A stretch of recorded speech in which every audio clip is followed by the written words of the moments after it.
Live from the Dr. Jerry Henderson Radio Complex, it's time for Card Guys. And now, here's your host, Anthony Schulte.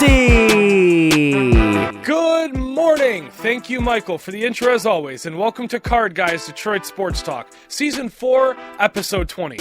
Coming up today, all four Detroit sports teams are in the headlines as we enter a Detroit staple, April in the D. The Tigers have bounced back from their tough opening series with 2 quality wins in Seattle.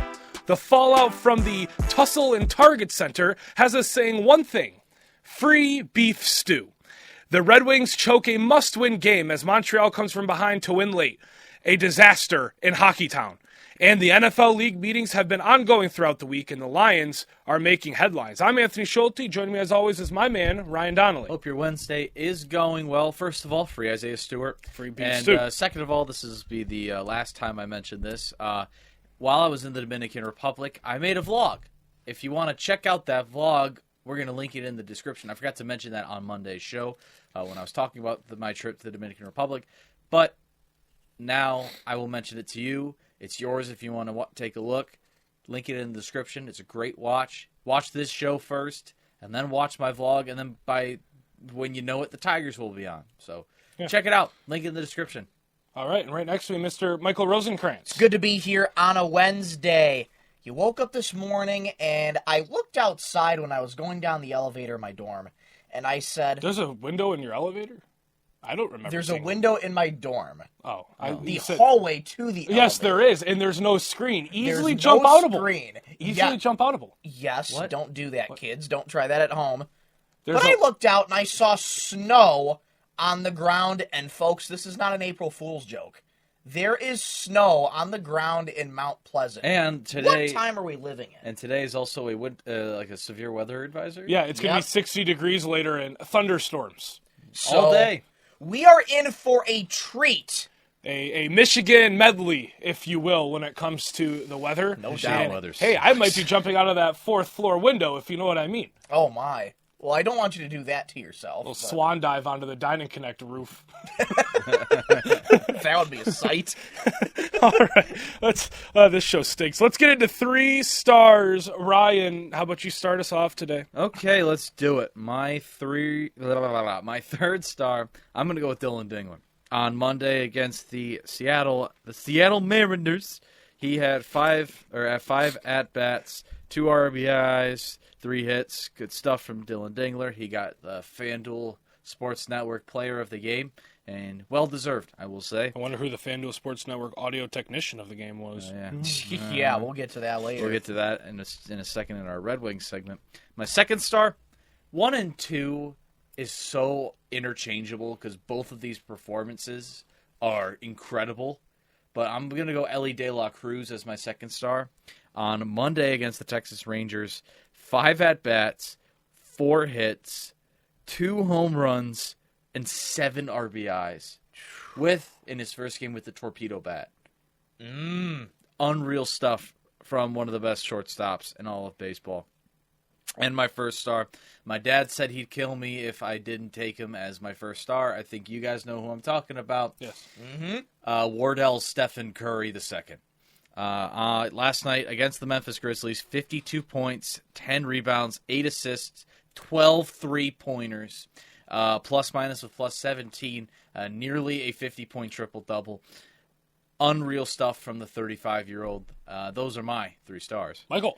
Alrighty, so I'm going to keep it a little more simple today. I got a couple teams for you that made my stars. My third star, let's go with the entire team of the Columbus Blue Jackets. Even though we don't like them down in Ohio, they scored 8 goals last night. Now, granted, they were playing the Predators, which the Predators are a bad team, but the Predators scored 4 on you. Just like the Red Wings. Bad. Exactly. We'll get to them a little later. But those 8 goals and those points were highlighted by Kirill Marchenko and Sean Monahan. Marchenko with a hat trick and an assist for 4 points. Sean Monahan, 2 goals, 2 assists for 4 points. So a really solid day from the Columbus Blue Jackets as they take down the Preds. My second star, let's combine a little bit of stick and ball. Let's go CMU baseball. They got a huge win over Purdue Oh my gosh, Purdue-Fort Wayne. I always want to say it was Purdue, one of the teams in Purdue, because they have so many of them, I feel like. But huge non-league win over Purdue-Fort Wayne, 16-3. Purdue-Fort Wayne, not the best team. They fall to 6-21.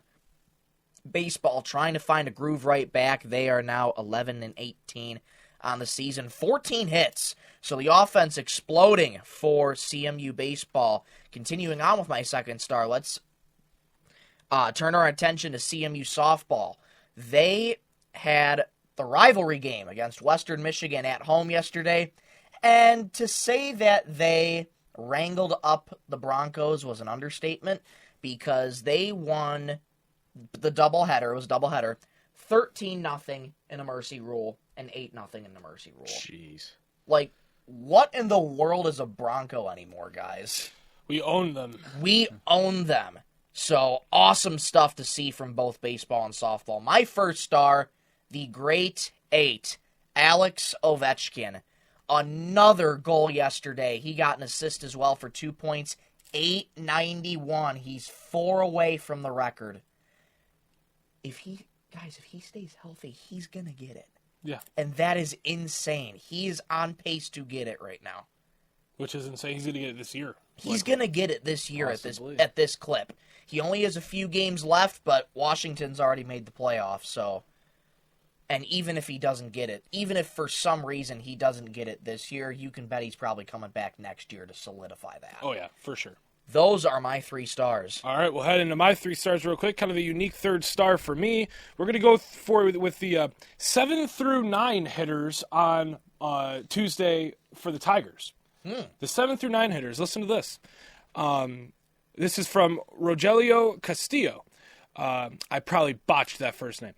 Dingler, Sweeney, and Baez combined went 9 for 15 with 5 RBIs. That's 3 hits apiece. Jeez. So the end of the order was really doing some damage. Javier Baez looked like he had a torpedo bat. What the heck's going on there? Javier Baez must be an enjoyer of the program, because he's definitely looking a lot better this year. From at the plate, just in general, he looks a lot better this year. A lot more I see a lot more confidence in his swings. I see a lot more, what is the word I'm looking for? It just looks like he has more discipline. There you go. He has more discipline at the plate this year. And, I mean, hell, if Javier Baez wants to play good, I'm not going to complain. I'll gladly eat my words on Javier Baez. Make one of these seasons make him look like he's worth $90 million. Yeah, then trade him. And trade. All right, If he's playing like this, he's to be a great trade asset. He will. All right, my second star, Riley Green. That's my thing. I know it is, but I wanted to do it. Okay. I felt inclined. All right. Over the last 2 games, both games against the Mariners, he had a couple solo shots. 2 home runs and 2 RBIs over the last 2 games. Riley Green putting the stick on the ball. And I'm happy because he's my Tiger. He's my favorite Tiger. So happy to see him doing well. Superstar potential. The ceiling is all the way up there. And it seems like every season he's getting better and better. All right, my first star. Nikola Jokic on April Fool's Day. One of the best performances in the NBA this season. 61 points. That's the most in a single game this season. 10 assists, 10 rebounds, and 6 3-pointers made. However, and now walk with me, people, walk with me. That game was ruined by one Russell Westbrook. This is what happened down the stretch in second overtime. Anthony Edwards, classic clown from Minnesota. I hate that team now, by the way. Throws the ball away. The Nuggets are up 139 to 138. Anthony Edwards throws the ball away with about 12 seconds left. There's a fast break with Christian Brown and Russell Westbrook. Now, in that situation, usually you would, pull the ball back, kind of hold a little bit, drain the clock, get fouled, go to the free throw line. Instead, they decide to do the 3-man weave, and Russell Westbrook botches an open layup. Well, it wasn't really that open, but it's still a layup that he should have made. Botches it. Blows it. And then, Minnesota gets the rebound, gives it to Nickeil Alexander-Walker in the corner, and with 0.1 seconds left, Russell Westbrook fouls him on a three-point shot attempt, giving him 3 free throws with 0.1 seconds left, only up by 1. Mathematically speaking, Russell Westbrook sold the bag. And then he decides to get in a fight with a Denver Nuggets fan post-game. Classic Russell Westbrook yesterday, completely ruining an all-time performance from Nikola Jokic. It's the most points in a triple-double in NBA history. Hold on 1 second. You know, Russell Westbrook, this is you after you got traded from Washington.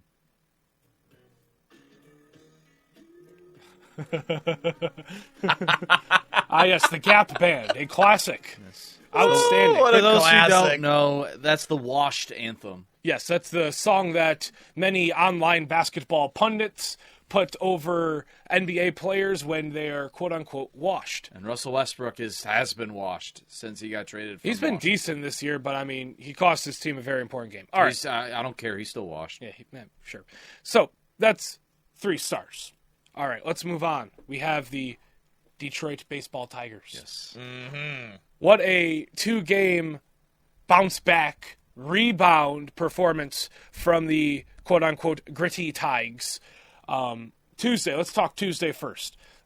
First win of the season, finally on the board in the first win, or finally in the score column. That happened win on column. Tuesday? Yeah. That happened on Monday. No, They played Monday as well. Monday, Tuesday. They played Seattle on Monday, Tuesday. We did? Yes. Yeah. We had an off day. We played No, the we Dodgers didn't. on Saturday. We had an off day Sunday. We had an off day Sunday. Monday we won. That's the game where we had that first Oh, I inning keep thinking explosion. last night was Tuesday, or I keep thinking last night was Wednesday. Oh. This is what, okay. This is what the Tigers playing at 10 o'clock at night and finishing at 12 o'clock at night does. Because I thought last night was Wednesday. That's why I thought we played Tuesday in the first game. Oh. All right, this show stinks. Okay, this show stinks. Simple mistake. We played Monday. I have to change the graphic now. Oh no! Okay, I kept thinking because I did the graphics last night, which is technically this morning. So I started off saying it's Wednesday on all of the graphics, thinking that. Simple mistake, folks. Anyways, we played Monday against Seattle. Yes. And our first win. Let's start with the first win. First inning of that game, 6 runs. A six-piece McNugget in the first inning. I can go for some spicy McChickens. Oh, a McChicken sounds divine right now. Yes. Anyways, Tigers, they're hitting around. I think, how many hits did we get that night? 15? Was it 15? I think it was 15. I want to say around 15. there. 18. 18. 18. So we get those 6 runs, and then, Job, by the way, Jackson Job. Not a bad performance, not a great performance. However, his stuff is nasty. Mm-hmm. His changeup, nasty. His splitter, nasty. And he has 97, 98 mile per hour heat with it, with the fastball. All he has to work on is location and command. That's all he has to work on. Once he puts that together, it's virtually unhittable. Great stuff from Jackson Job. We still got the win. That's all that matters. That, those 2 home runs, look, it's his first start. There's going to be jitters, especially when, he's all ready to go, and then our first inning takes 30 minutes, right? Because we're hitting around so much. But a good start to the game, and then good insurance runs when we needed them the most from the offense. A perfect offensive game on Monday, not Tuesday. Go ahead. Yeah, I mean... Fix that real quick. You're good. Great stuff on Monday and Tuesday. This is what happens after you play the defending World Series champions, and then you play a team that's a lot lower on your level, and you kick their butts. So, I'm going to kick your butt. What? That was from SpongeBob. I was gonna say, are you referring to Flats the Flounder? Yes, Flats the Flounder. Okay. I was Apparently, Patrick and him know each other from school. Yes. The lore is crazy. I never grew up watching SpongeBob, unfortunately. I'm good. Did you know that SpongeBob was actually terrible for brain development? Well, that makes a lot of sense with me. I just read it all makes sense now. I just read a study on that the other day. Anyways, Tigers. This is a sports show. Yeah, great stuff. This from the past couple days. I mean, I said it on the program on Monday where you have to take advantage of their bullpen, and you did. Even the starting rotation, even against Lucas Gill or whatever his name is, and even. You mean Logan Gilbert? Logan Gilbert, I'm sorry. Professional journalism right over here. That is true journalism. That is, that's true journalism. And then you are journalisming. Yes. Against Carlos Vargas and Lucas Gill, you lit them up. Even against one of the best pitchers in baseball, you still lit them up. Plate discipline has looked fantastic. It even did against L.A. Yeah. It's just... LA is like a cockroach. You can't really stop them. Yeah, at least we got the Dodgers out of the way first. Yeah. But, I mean, I'm speechless. This team, when they play teams that are not named the Dodgers or the Yankees, they could be very good down the stretch. Now, the White Sox have been playing some great baseball as of late. You got them next. Most Tigers fans that I've talked to say it's an easy sweep. I was talking to a friend of the program and my roommate, Isaac Haffenden, about this yesterday. The White Sox could steal a game or two off of you. And there's no easy sweep in MLB anymore. No, there's really not. Unless you're playing like the Angels or the Rockies. I mean, and granted, the White Sox did their damage against the Angels. Are we really going to count that as scary? And they played the Twins yesterday, and they still kicked their butts. So I'm gonna kick your butt. So I feel like when the White Sox meet us, they're gonna take a game off us. I won't be surprised if they do because they've been playing some great baseball, but they're still the White Sox. I mean, I wouldn't be surprised if we kick their butts one day. I'm gonna kick your butts. So we're turning this into a drop later today. But yeah, I mean, great stuff. For the next week, you're playing teams that are lower on your level until you get to the Yankees. I mean, I'm excited. This first month for the Tigers is really hard, but I think you could definitely become 500. That's the goal. Just be 500 by the end of the month. I mean, to name some teams, like I mentioned, you got the Mariners today, 4-10. You got the White Sox. Got the Yankees, got the Twins, who've looked pretty bad to start. The Brewers, who tried to hang in there with the Yankees. And then you got the Royals, the Padres, and the O's to close out, and the Astros to close out. Close out the month, which, by the way, it's not Minute Maid Park anymore. I know. Which I learned the other day, which I'm very furious about that. What was it named to? Some local Houston business. Yeah. It's not Minute Maid Park You anymore. gotta love corporate sponsorship. Note the sarcasm, folks. Also, they Hang took away on. Dakin? What the heck? Dakin Park? And also, by the way, for those who also lived under a rock, the big script Tigers that had an LED and lights in it got taken away just to put Comerica Park because it apparently adds the charm back to the scoreboard. So that's great. Anyways, Michael, what do you got on the Tigers real quick? Yeah, the best thing you can do for a young pitcher in Jackson Jobe is to have an offense that backs him up. Yeah. And run that's support. Exactly. And after the first series against LA, you did not have any run support with runners in scoring position. I can't remember the exact stats, but it was like something ridiculous, like 2 for 30 or something like that. Yeah, it got to a point where it was 2 for 30. That just gave me vibes to last year because the one thing that the Tigers could not do last year when they had runners on was get them home. Now, early in the season, you're starting to see that. And this has been the perfect bounce back, what you want to see against the Mariners. You got a chance to sweep them today, to kind of put a button on this. I want to get your guys' thoughts on the torpedo bats.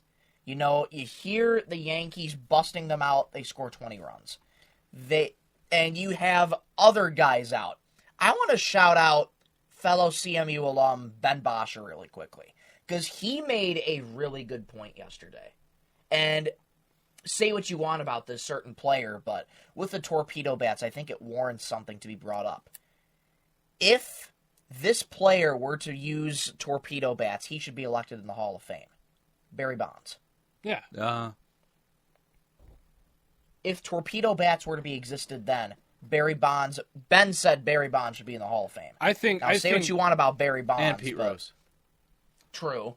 I think Pete Rose. The torpedo bats, it adds another level of excitement. I think, the one thing people say about baseball is that, it's boring. There's not enough runs. There's not enough excitement. There's not enough home runs. And what does the torpedo bat do? It legally gives you more power. Not even power, but more. It puts more barrel on the ball. You learn as a kid you want to put the barrel on the ball, and all they did is it's like a sausage. You just kind of go like that, and then instead of having wasted space up here, who's hitting a ball with the biggest part of the barrel being at the end of the bat? You don't hit the ball at the end of the bat. You hit it right in the sweet spot. So move all the wood to the sweet spot. And I think, they did it legally. It's legal. It's within the MLB's rules. And it's adding more excitement. Look, who doesn't like seeing a 20 burger in baseball? Now, if it happens every day, then, it's kind of losing the charm of baseball. But it's not. You're just seeing a little bit more offensive production. And, hey, I'm not going to complain about seeing more home runs. Yeah. Isaac and I had a conversation about the torpedo bats yesterday. I've come to the conclusion that I'm iffy about the torpedo bats. I think my thing about any rule changes or material changes in baseball is if they don't ruin the charm of the sport, then I'm fine with it. It doesn't. But the main purpose of baseball isn't to just hit home runs. You want to see that. That, as a fan, you want to see as many home runs as possible, and the torpedo bat gives you that. So it kind of helps with the fans, but the purpose of baseball is to just, base hit, strike out. It's supposed to be a competitive kind of thing. With these torpedo bats, that kind of almost takes it away. I think because it's like the juice ball thing. Home runs almost every time, base hits almost every time, that flies over a shortstop's head. So I'm iffy about it. It's a steroided bat. That's all it really is. And like you said, that you said it, if they're doing it legally. So I think if it wasn't just a few players doing it, and it was everybody doing it, then we'd have an issue. It's not everybody doing it. It's a few select players doing it. And now because of the Yankees, the Tigers just ordered some. I just read a report that they ordered torpedo bats. So everyone's starting to do it. Everybody is starting to do it. If maybe the MLB could put a rule that only 2 players can have a torpedo bat per game, so then you still have a little bit of that, just the old school bat, the old school offense. And then you have just hey, this is our torpedo bat guy coming up here. We might have something big. Yeah. Play it back. I think there's good and bad. There's good and bad to every change, especially in a sport as, romantic and as historic as baseball is. Mm-hmm. But you kind of have to, as much as you want to stay with the classic, you kind of have to, you have to modernize the game somehow. And it's all about money, and if it's going to bring the league in more clicks, more views, more money, then that's what they're going to do. But the Tigers, they play today, 4 o'clock, against Seattle. Last game on the road trip before they head on home to Illich's playground. All right, let's move on to the Detroit basketball Pistons real quick here. The Tussle in Target Center, as it is now worldwide renowned as, the fallout is here. And yesterday, Joe Dumars, a.k.a. Joe Dumbass, a.k.a. the fakest bad boy in town, revoke his bad boy status, because this is some some BS, if you will. Here are the punishments for the brawl. Dante DiVincenzo, 1 game. 1 game for the instigator. And he started it. Yeah. Naz Reid, 2 games for the second, or 1 game for the second instigator. I was going to say, if you said 2, then that'd be the correct suspension. That's only, I said 2 because it's 2 combined. So 2 for the Timberwolves. Fair enough. 2 suspensions for the Timberwolves. The aggressors. The Detroit basketball Pistons. Ronald Holland II. 1 game. Okay. He was the one that was grabbed and thrown and targeted. He gets suspended. Marcus Sasser. 1 game. Isaiah Stewart. 2 games. And it's because of, quote, past altercations. Free beef stew, folks. Free him. Because I've never seen... He should have gotten 1 game. You know, he did kind of nutshot Dante DiVincenzo. He did, you know, contribute to it. Look, I get it. You know, and, you know, he went like to Rudy Gobert earlier. You know, I get the 1 game suspension for Stewart. I get it. I understand 1 game. 2 games because you're just like, oh, you know, he has a past. So, Joe Dumars, you're a disgrace. Never say you're a Detroit Piston again. We should unretire your number because number 4 could be better used around the NBA. I'd rather see Lindy Waters wearing number 4 because after you destroyed this team, after the death of Mr. Davidson, you completely destroyed the team, gutted the team, and you're the one that sent the team into 15 years of depression. You were. You were the hurricane that caused the depression. You were the hurricane that took out an entire state. That state was the Detroit Pistons. Joe Dumars, I don't like you. I don't like the way that you hand out suspensions. I don't like... It's completely wrong. You guys in the NBA really think the Detroit Pistons are in the wrong here. All we did was retaliate against a couple schoolyard bullies that think they're the top cheese. Guess what? How many championships do the Timberwolves have? Goose egg, right? 0. Zero. You haven't won anything in your entire life. An MVP. That's it. Was Kevin that Garnett. KG, yeah. Yep. KG. That's it. Anthony Edwards, what have you won? Nothing. Dante DiVincenzo, you won an NBA championship while averaging like 5 minutes a game. You didn't do anything to deserve that You won a championship. championship? Yeah, with the Bucks. Let's strip it. He doesn't deserve it. I mean, he didn't play. Naz Reid, all you're known for is your name being on a blanket and Tim Walls tweeting out your name. That's all you're known for. This team, I hate the Timberwolves. You guys are irrelevant, mediocre, and you won't win anything in the next foreseeable future. I'll say it. The NBA as a whole is a joke. It is. The NBA, the product is good. I'll say that. But your viewership is, you know what? Well, you know why the viewership's so bad, right? I'm getting to that. Okay. Reffing is poor, and that kind of totals with the viewership. And you're soft. Basketball is a physical sport. Not as physical as like football or hockey. It's meant to be physical. It's meant to be physical. Exactly. And you're suspending your most physical player because of his past? Nope. It's because that's the sole reason. They didn't give a reason other than past altercations. Exactly. And guess what Isaiah Stewart did? From what I saw, he pulled the Malik Beasley back. I mean, he did put a fist to balls, but, I mean, either way, you look at it, you want to know why the viewership's down? There's no way to watch the product. That's why viewership's down. There's no way. You want to watch your team, you got to pay $20 a month for FanDuel. Nobody wants to do that. Nobody has cable anymore. So you go to League Pass. Okay, I'll just get League Pass. Oh, wait, after paying $25 a month, I still don't get my home team. It's impossible to watch the NBA. Good. They don't deserve to be watched. And that's why your viewership's down. Michael, real quick before we go to break. I hate the NBA. You knew that Stewart was going to get suspended. And 2 games because of past altercations. You can see it, but you're giving DiVincenzo and Reid only 1 game, the guys who started it, the team that started it. Thank goodness the coaches didn't get fined or suspended. Oh, that'd be miserable if JB got suspended. If JB got suspended, I'd be a lot more animated. You knew it was going to happen. But this is arguably the worst time for it to happen because you have the best team in the NBA tonight. I thought the game was at 7 o'clock. No. It's at 9:30 tonight, and you're 14.5-point underdogs. So And the funny thing is we got flexed into this game. Yeah. This is a flex. And now we're missing potentially 5 dudes, 3 of which are guaranteed to be out and are key parts of the bench. You realize how bad of a look this is going to be tonight? Did the NBA do this on purpose?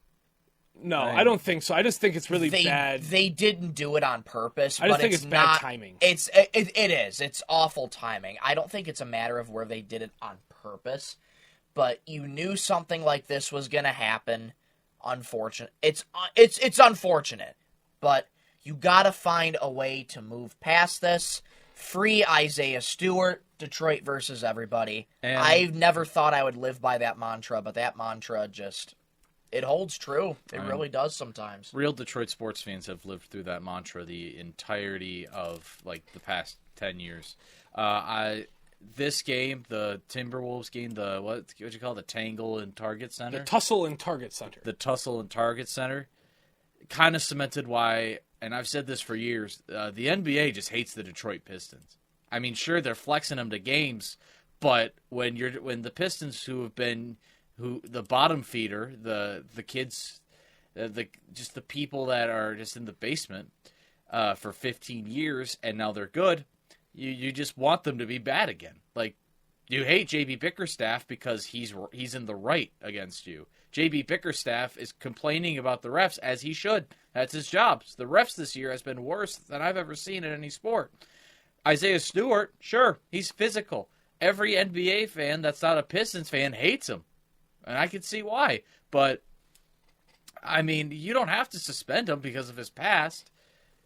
Isaiah Stewart is a physical player. It's a physical sport. That's his play style. And you're suspending him for the way that he plays basketball, and that's ridiculous. I think the NBA as a whole sucks. I think I love the sport of basketball. I just think the way that this league is ran, Adam Silver is a clown, and Joe Dumars is a clown. NBA as a whole is a clown. They gotta fix reffing. They gotta fix ways to watch the game. I hate the NBA. I could go on and on, but for the sake of my sanity and for the sake of this show, I'm gonna stop.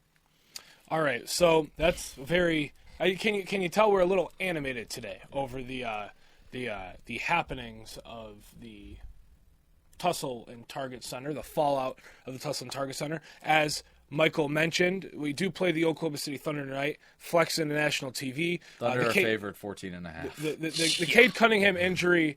When I saw contusion, I immediately got worried, and there is a point to be concerned at this point because. Hopefully he's back for the playoffs, but a contusion is what kept Bobby Klintman out for 4 months. So it really just depends. Hopefully he is back soon, but the Pistons and the Thunder tonight, ESPN, 9:30. I wouldn't stay up late, folks, if we're down by more than 15 at halftime. All right. Coming up after this break, we've got the Red Wings. They're in action, for better or for worse. And we have some football on the program today. The Detroit Lions making headlines at league meetings. You're watching Card Guys, Detroit Sports Talk. We'll be back right after this. Sports cards, signed jerseys, signed helmets, and more. Miller's Sports Cards and Collectibles is your one-stop shop for all things the hobby. Make sure to check them out down Mission Street in Mount Pleasant, right past Meyer. Miller's Sports Cards and Collectibles. Card Guys, Detroit Sports Talk. Join Michael Rosenkranz, Sports take precedence over academics. I agree, but Ryan Donnelly, Corbin Burns, who is their big ticket J13 item. Scooble is with us. Scooble's our big ticket. Did J1. you just call Tarek Scooble James? And Anthony Schulte. I have an issue. You have. There is no break. It's a constant grind. It's an unbreakable cycle. Yeah, it's. As they navigate through the Detroit sports landscape. Live Mondays and Wednesdays at 7:30 a.m. on 101.1 The Beat in Mount Pleasant and at 11 a.m. on YouTube. Card Guys, Detroit Sports Talk. Welcome back, Card Guys, Detroit Sports Talk. Ryan Donnelly, Michael Rosenkranz, and Anthony Schulte here with you on our first episode in April. April in the D. Now, you have the Detroit Tigers playing in April. You have the Detroit basketball Pistons playing playoff basketball in April. And then you have the Detroit Red Wings, who will be enjoying some popcorn from the couch, it seems. Because last night, in a must-win game, such a must-win game that even I tuned in, it's a competitive, low-scoring game through most of the game. You get a goal late in the third. There you go. Get a goal, 1-0. You're like, oh my goodness, we might squeak out of here with a win. A free 2 points. Huge. Montreal's losing. This is a perfect storm. We might actually do something here. 30 seconds remain in the third period, and St. Louis scores. Not only that, but Montreal's coming back. And at the same time, Montreal's starting to come back. Now they're in overtime. They ended up winning in overtime, by the way, Montreal. The Detroit Red Wings, they go into overtime. And through the sweet sounds of a 1946 Chevy, they lose in overtime. A disaster in Hockey Town, to say the least. The FanDuel Sports broadcast sounded like a 1946 Chevy trying to start up in 2025. If you know, you know. Just an overall... If there's any way to watch the end of your season, it's through audio quality like that. FanDuel Sports has been disgusting. I mean, they've been disgusting since Diamond Sports bought them, and it turned into Bally. What a disgusting season it's turned into be at the end of the season here for the Red Wings. There's still a chance, there's still a mathematical chance, but reason and logic seem to point in the other direction. Yeah. This was a game that last night the Red Wings had to win. Absolutely had to win. You enter the month of April. You're trying to go on a fresh slate after going 4-11 in the month of March. And you lose in overtime in a massive game that you needed 2 points. You didn't need just one. You needed 2. You needed 2. And you needed Montreal to lose. And you needed Montreal to lose. Nick Suzuki decided to tie it up with 9 seconds left in the third to force it to overtime, and then Montreal wins in overtime. Red Wings lose in overtime. And Dylan Larkin got cooked on defense on that 2-on-1 break, and Cam Fowler made a beautiful backhand shot under the bar. Nothing really much Talbot could do about that. That's not the point, though. After listening to last night's game, I gotta tell you guys, I'm just tired. I'm tired of it. I'm tired of watching and or listening to this team take their foot off the gas pedal in the third period. I'm tired of them collapsing in March. I'm sick and tired of having them not make the playoffs. We're going on 9 straight years without the playoffs in Hockey Town. And that is disgraceful. I don't know how many more years we're going to give Steve Yzerman. And it's not all on him. Because Ilitch doesn't want to spend money. It's not all on Yzerman. As much as we're frustrated at him, yes, I am too. But this is also on Ilitch. It's not entirely on him. The point is, you took your foot off the gas pedal again. In the third period, JT Compher gets you guys on the scoreboard at 5:13 in the third, out in front of Binnington in goal, and stuffs one past him. And Blues go on 6-on-5 hockey. You know something that the Red Wings can't do? They can't seem to score 6-on-5. Nope. Even when they get an extra attacker, they can't even score 6-on-5. The Blues can. They pulled Jordan Binnington. Let's get the extra attacker on. And then Kyrou comes in clutch, out in front of Talbot, beats him in his 5-hole. And they tie it up, force it to overtime. And, Ryan, I made a comment on Red Wings coverage on Instagram. Shout out you. As soon as the Blues tied it up with Kyrou scoring the game-tying goal, I knew the Blues were going to win it in overtime. The Blues were scorching hot. They were riding 9 straight wins into that game. They were going for double-digit wins that night. 10 straight wins, and they got it. Was I surprised? Not really. Was I disappointed? Absolutely. But after that last night, I'm done. Like, I just can't stomach myself watching this team anymore. I've had it. They're going to miss the playoffs again for the 9th straight year. I don't know what we're going to do to Steve Yzerman, but at this point, 8 games left. And Anthony, you brought this up off the air. Osgood said last night Red Wings had to win the next 7 out of 8 games. He said 6, most likely 7. Most likely 6 to 7 games. There's your one. Yeah. Yeah, went out. Now you have to go 7 straight. Now you have to win 7 straight. Folks, look at the schedule. Yeah, I don't see us winning for us. We don't have to discuss the schedule because we've discussed it over and over again. I will discuss it. But look at the schedule. It's not happening. No. It's not happening. Red Wings are done. Frank from Champaign Athletics, preach. This is Tiger season. This is Piston season. Red Wings are dead in a garbage can. I mean, you said it best. Taking a look, for those who don't know, Carolina. I actually spent legal tenure to go to that game. Tender, whatever. Panthers, Canadiens, Panthers again, Lightning, Stars on Fan Appreciation Night, the Devils, and the Maple Leafs. 1 game? No, 0. I don't think they're going to win a single game. If you are lucky, 1 or 2 of those. Nope. If you are lucky, but you are not having a winning record in any of that. Red Wings since the All-Star break is 4-11-1. It's disgusting. They're past. That's the thing. They're 4-11-1 in their past 16 games Since the All-Star break. That's impossible to do in the NHL with this much parity. It's impossible. You know what would help with all of this? An ice-cold Leinen Kugels.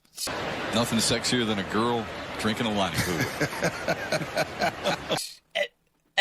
At this point, it really would. Just all right, let's wrap up Red Wings here real quick. Yeah. I mean, Red Wings don't get it done. I watched up until the JT Comfort goal, and then I actually turned on to a real team, the Detroit Tigers, and I'm glad I watched them over those bums. I'm going to be completely honest with you folks. I say I'm a Detroit sports fan, but I became a Red Wings fan in 2022. My family and I have never been that big of hockey fans at all. And I mean, my uncle is a head writer for the Athletic. Shout out Craig Custance. Shout out for the NHL on the Athletic. He's really the only, and my grandpa. Shout out Tom Custance. Shout out. They're like the two big, and myself too, kind of like we're the big hockey fans in our family. I'm disgusted. I think if Stevie Y doesn't have a good free agency class this summer, he can get canned. I mean, my uncle brought this up to me over Christmas. It took Stevie Y a little bit for the Lightning to get to where they were with Stevie Y. And, I mean, we're on year, 6 or 7 with Stevie Y, and we haven't gone anywhere. We've sniffed the wild card once, and let me show you all a quick visual, and then we can move on to another real team in Detroit. Headphones are off. The headphones are off. He's walking over. He's fumbling This is around. a garbage can. Well, That's it's a recycling bin. This is my Red Wings hat. I'm done. At least he's making the world a better place. Yep. done. At this point, he is. I'm done. I've been a Red Wings fan and a hockey fan for about 2 years now. I love the sport of hockey, but the Red Wings, I'm not hopping off the bandwagon. I'm not hopping off. I'm just saying I'm done with you for the rest of the year. After the game I'm going to on Friday with some buddies, I'm done watching this team. It's Pistons season. It's it's Tigers season. And it's always Lions season for me. The Red Wings are just irrelevant to me. Even though I'm a fan of the Red Wings like fake Detroit sports fans are to the Pistons. Yeah. They root for them because they're in the city, and that's me with the Red Wings. All right, so Red Wings will play at 7 o'clock, and they'll attempt to score a goal against the Carolina Hurricanes, correct? Yep. Hurricanes, all right. So, I'll be there in attendance. the Detroit Lions. We haven't talked football in the program in a while, so let's talk Detroit Lions. At the annual meetings, Brad Holmes had a few points of emphasis here. This is from Colton Pouncey from The Athletic. They are likely to pick up Jameson Williams' fifth-year option, but not guaranteed at a full contract extension. Saving money for extensions, he mentioned Kirby Joseph specifically. He said they couldn't afford Zadarius Smith's previous contract, but they would be willing to accept a return at a cheaper contract. And then he said the get-in price for a cornerback was $16 million. Now, the league meetings... These are the rules that have been passed and tabled. Passed. Both teams will get the ball in overtime during the regular season. Good. It's passed. Tabled. The tush-push ban. Tabled. Denied. The Lions' proposal to eliminate an automatic first down as a penalty imposed for defensive holding and illegal contact. Detroit versus everybody. Passed. Touchbacks on kickoffs are now moved to the 35-yard line. Next thing you know, they'll be starting at the 1-yard line so Russell Wilson can throw another pass with Skittles in the backfield. Tabled. Detroit's proposal to reseed the playoffs based on record. Okay. Added. NFL Christmas triple header, continuing to screw over my sport in basketball. Screw you, Roger Goodell. Passed. Pittsburgh's proposal to have direct contact with free agents and set up travel during the negotiating window. I like that. Passed. Approval to expand the league's replay assist system. Good. Tabled. Good. No vote at this time on the onside kick modification. In parentheses, will pick back up at the May meeting. Those are the rules that have been passed, tabled, and added at the NFL's league meetings. Tush push should be banned. It takes away stats for the running back. Saquon Barkley would have had the best season all time by a running back if it wasn't for that stupid tush push. Yeah. Taking a look really quick at the Lions, I mean, I wouldn't be surprised if they do pick up J-Mo's fifth-year extension or fifth-year option. I mean, last year he played really, really good. If I had a most improved award for the Lions, it would be J-Mo. I mean, outside of a couple drop balls, I think he's looked phenomenal, and I feel like picking up a fifth-year option, and maybe when our cap space opens up a little bit, you do sign him to a full extension along with Kirby Joseph, which is my next point. I know for about a month now, Brad Holmes and Kirby Joseph's agent have been in negotiations for an extension, which I think he does deserve an extension. But you also got to pay Aiden Hutchinson. That's something you have to do this year too. He's going to be in year 4 next year. He did say they were saving money for extensions, like Aiden Hutchinson. Aiden Hutchinson is on year 4, and you got to extend him soon. Does Zadarius Smith, I think they could get him to re-sign on a cheaper deal. I think they're going to go after an edge rusher in the trade. Maybe it's Trey Hendrickson. Maybe it's Myles Garrett. Probably not. I hope not. But I'd rather have a draft. I'd rather have a Mike Green from Marshall. I'd rather have a Mason Graham. I'd rather have a Jack Sawyer. I'd rather have any of those instead of paying a lot of money for Myles Garrett or Trey Hendrickson. $30 million for Hendrickson. That's a lot of money. cage. And that's not the way that Brad Holmes rolls. He's not a big guy when it comes to trades. He's really good with free agents like DJ Reed and DJ Reeder. But he's also really, really, really, really, really, really, really, really, really, really good at drafting. Probably the best drafting GM I've seen as a Detroit sports fan. So I think they're just going to go after probably like I said, a Jack Sawyer, Mike Green, whatever, like an edge or defensive lineman in the draft. And if they can't really get their guy, then maybe they'll start negotiating with Zadarius Smith. Get in price for a cornerback with $16 million. I'm not surprised. This year's cornerback free agency class was good. I mean, Carlton Davis, DJ Reed. I'm thinking of not Emmanuel Mosley. Let me take a look really quick. Was it Melifonwu? Not Ifantu Melifonwu. This is journalism, folks. Derek Barnes? Russell Douglas. That Oh. was the Russell name I thought Douglas. of. Javarius Ward, Brian Murphy, Asante Samuel, like Mike Hilton. This is a decent quarterback class. The Lions got the top dog in that free agency class for cornerbacks, and DJ Reed. So good for them. But I know most Lions fans are frustrated at this free agency class, but I like it. You got your guy in DJ Reed, and you got him probably on the best deal in free agency. To be fair, though, you lost more than you gained. That's very much true. You did lose more than you gained. There's still the draft, and hey, that's Brad Holmes' bread and butter. This defensively, this is a good class, I think. And if you don't get your guys, there's two guys that want to come here, especially Myles Garrett, who's been talking to Hutch and Goff, and he really wants to be here. So, I mean, just gotta let the draft play out the way the draft's gonna play out. Yep. Michael? If they don't pick up J-Mo's contract, I could also see the Lions drafting some receivers. Yeah. Because you need some youth at the wide receivers. Granted, Jameson Williams is very young. He's good, so he's going to ask for a bag. Mm-hmm. So he's going to be paid a lot if More you money do pick up his for McDoubles and McFlurries. If you do pick up his contract. And exactly, you're saving money for an extension for Aiden Hutchinson.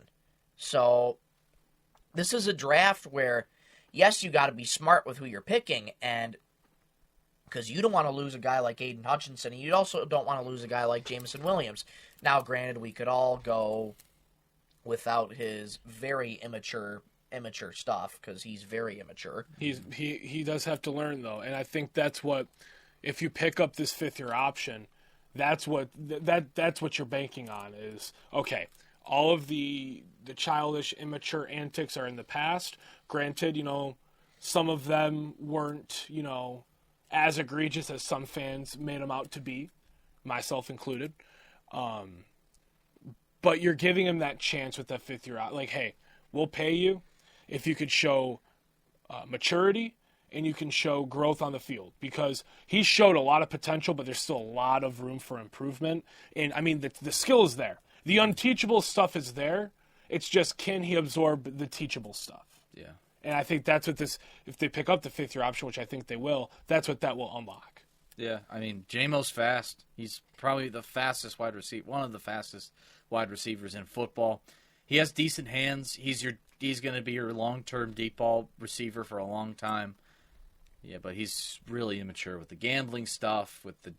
Now, granted, the whole gambling thing was basically, he didn't know that they considered the hotel a team facility. He wasn't betting on the NFL. It really was just an unfortunate situation with that. But there are many instances where he's getting suspended, and regardless of what it is, if you're getting suspended the amount J-Mo got suspended, obviously things need to be cleaned up. Like, how about just no gambling? Yeah. How about just no guns in the car? Some drugs or something too? I think a gun in the car. Gun, okay. Yeah. So, J-Mo's had a past, but everybody's had a past. It's a new season, new J-Mo. It's a new day. Yes, it is. It's a new day. Yes, it is. Anyways, so, Michael, anything else before we hop on off the airways here? Yeah, just some numbers for y'all. 27, 92, 11, 32. Those are the numbers of the Tush Push. 27 touchdowns, recorded 92 total first downs on it in the past 3 years. 11 touchdowns on it with 32 first downs during their Super Bowl run last year. And Eagles are trying to keep that play alive. I think it's going to get banned. I don't know. I hope it does. I hate it. I don't like watching it. Brad Holmes made an interesting comment. If you don't like the Tush Push, just stop it. Yeah. I mean, he's not wrong. He isn't wrong, and it's not like it was an illegal thing they did. All they're doing is they're just using the offensive line, and they're using the running backs and the fullbacks to push in the quarterback. I mean, exactly. It's smart, and that's, I think, why everybody doesn't like it, because it is so smart, it is so effective, and it's like, Oh, great. Here comes a tush push It's again. it's a big risk of injury, though, which I understand that, but it's like it's been successful for them. It's been successful. The only team I've ever seen stop the tush push was the Commanders. Yes. And they're going to be a good team in the future, too. Oh, they will. Hot take, really quick before we hop off the air. The Commanders are going to win the NFC East. I like that. That's my hot take. You got to see Nice. a little bit more growth from Jaden Daniels, but they do have they have a much better They roster added than they did last Deebo year. Samuel Yeah. over. They had Laramie Tunsil, and they have some decent draft And they needed capital. help on that offensive line, too. Yeah. That was one of Yes, the big they points of did. emphasis for them. All right, so good football discussion. Finally got the NFL back on the program here during kind of the dead season of NFL. Finally, league meetings are here, and the draft is nearing ever so close. 3 weeks. 3 weeks until the NFL draft. All right, that is all we have for today's show. Thank you for tuning in to Card Guys, Season 4, Episode 20 on 101.1 The Beat and YouTube.